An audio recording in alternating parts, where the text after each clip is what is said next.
I just assumed the deal had been done. In part because 12 months ago, the Premier was saying things like this on his Facebook page. Good morning, everyone. I've got important news. It's very positive. We've landed an agreement that'll see $500 million of private money invested in redeveloping Wilkinsons Point. It goes on to talk about that being one of the most significant private investments in Tasmanian history. That was 12 months ago. The proponent was Larry Kestelman. He'd long talked about that being part of the deal to bring the Jack Jumpers to Tassie. And that Facebook post sounds like the deal had been done.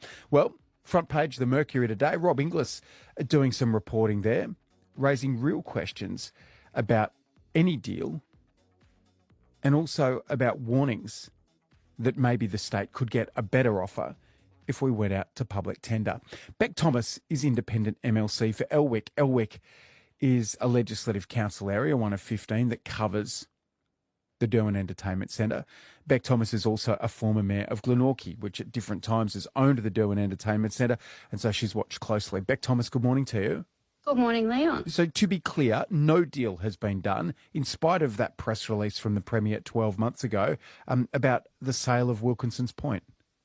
That's right, Leon, and the reporting today confirms why I've consistently been raising questions about the proposed sale of land at Wilkinsons Point since the government's announcement last year, when the Premier publicly announced the government had agreed to sell the Crown land to the LK Group, despite the deal actually not being finalised. And at that time, in February last year, almost a year to the day, in fact, I came out in response to the Premier's announcement asking questions about what does the deal look like if you've agreed to sell it, what are the conditions of the sale, how can Tasmanians be assured that it is in their best interests, what has the government committed to contribute to develop the land, to make it development ready, and what are the buyback provisions and the conditions in terms of what milestones must be achieved by what date by the developer, all these questions. And in response, it became apparent that in fact, despite the Premier's announcement, there was no deal done. And in actual fact, there was no final deal.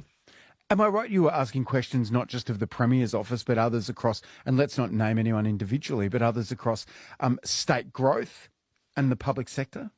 Yes, absolutely, Leon. So when I started asking questions in Parliament last year, it was actually difficult to get an answer. I initially started asking questions on the floor of the Minister responsible for Crown Land, as the Minister for Parks, Minister Digan, and he answered some of my questions and then said others would have to be answered by the Premier or the Minister for Business and Industry, Minister Ellis. It was actually unclear as to who was actually responsible for this. It was rather frustrating.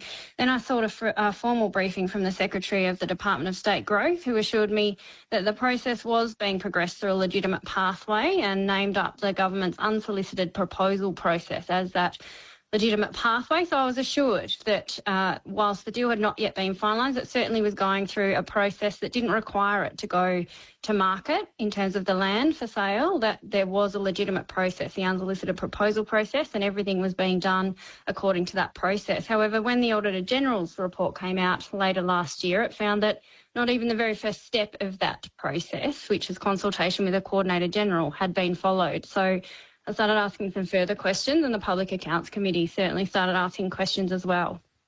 Mornings around Tasmania. You can join us too. What are your concerns specifically, Bec Thomas, about whatever this sale process looks like and wherever it is up to? Larry Kestelman, from the moment the government were talking with him about bringing an NBL franchise to the Derwent Entertainment Centre, it was always talked about that the development of Wilkinsons Point and his access to it could well be part of the deal. That's been discussed for years. So what do we know about where it's up to? Yes, and let me be clear, Leon, I support the development of Wilkinsons Point. It's an area that's ripe for development, and development of that site has real potential to be an economic and social boost for both Glenorchy and Greater Hobart, but it is and we should also owned land. We should also say Larry Kestelman, unlike some that knock on the state government's door, actually has a track record of actually building things. So he has done that before, but notwithstanding my interruption, you were saying it is publicly owned state land. That's right, yeah, and I'm certainly not questioning the intention or the motivation of any of LK Group or Larry Kestelman here, but this is publicly owned land, and decisions about its future must be made in accordance with the law and due process and transparently, not through shortcuts or secrecy. And Tasmanians, given the Auditor General's findings, and now, we hear today, new information reported that there was a minute co-signed by DPAC and Department of State Growth urging the Premier to end the negotiations. So, Tasmanians will be right to be asking, is this incompetence or is this secrecy or is it a combination of both? They have a right to know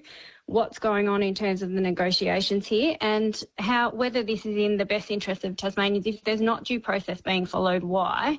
And how is that legitimised? And the government really needs to release the advice that inform Cabinet's approach to Wilkinsons Point about the risks, liabilities and the projected cost to the taxpayer. I'm calling on the Premier to confirm the current status of the land sale process, including whether a master plan has been agreed and whether any draft sale documents exist. And are there also questions about what the state liabilities have been agreed to make the land development ready? In other words, putting in sewage treatment, there's potentially inundation risk. It's a really low area there. Potentially the installation of ferry terminals. The water is quite shallow under your keel if you try and bump up against that part of the coastline, and the electrical works that would need to be done to make development possible.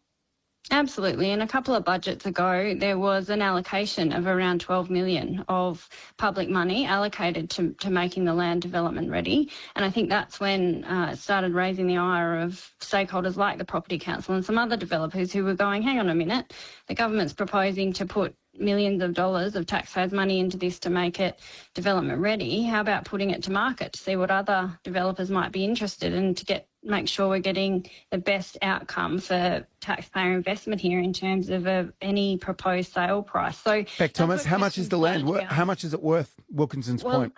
Well, that's a question for the Valuer General, Leon, and what we want here is the best outcome. Tasmanians have seen what happens when major deals are stitched up without transparency, and Wilkinsons Point simply cannot become another example of government secrecy and without accountability and without proper regard to taxpayer risk. So until the government can demonstrate that proper process is being followed here, negotiations on this proposed sale should be paused. Phil's texted, Bec Thomas has been duped by the Premier again. The Premier can't be trusted. Have you been duped by the Premier, Bec Thomas? Well, it's not a question of whether I've been duped, Leon. It's a question of whether... Do you feel like you've been duped? Well, I feel like Tasmanians deserve due process. And given that the sale has not been finalised, that there is no final sale agreement in place, then, there is this opportunity here to ensure that Tasmanians are not duped here, that Tasmanians can be assured that proper process will be followed and that there will be the best outcome for Tasmanians. Another listener says, and we'll leave you to it in a moment, could be a great area for a future hospital. Thank you to that person. Interesting, a future hospital site came up in the context of the Defence Department looking at getting rid of the Derwent Barracks, which is just around the corner from there and probably almost contiguous, as in touching the Wilkinsons Point site. It'd be interesting to see how much consideration there is for a broader master plan for that area that wraps around both the deck, the Derwent Entertainment Centre, and the Elwick Racecourse. Yeah, absolutely there would, and that's all work that needs to be done, and stakeholders need to be collaborating, and I would hope that the state government is putting its best foot forward in terms of negotiations with the federal government on a proposed use of that site going forward if it is to be sold. Appreciate you talking with us this morning. Bec Thomas, Independent MLC for Elwick, 9